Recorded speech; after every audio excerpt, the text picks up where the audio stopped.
पण आपला देशाचा कायदा जो आहे ना तो असा आहे की अपराधांना पोचण्यामध्ये पुढे लागलेला असतो।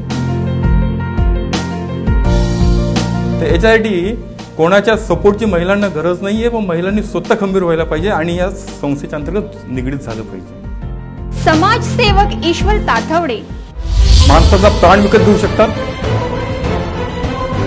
नाही घेऊ शकत। माणसाचा इमान विकत घेऊ शकतात?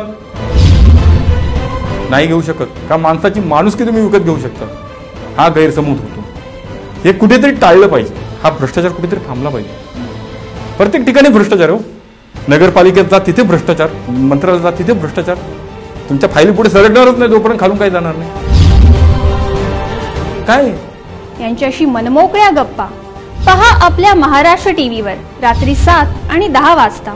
आणि जनतेला सुद्धा माझं एक नम्रपणे आव्हान आहे, कुठेही मतदान करा, संपूर्ण महाराष्ट्रात करा, देशात करा, पण तुटपुंजा पैशासाठी स्वतःला विकू नका।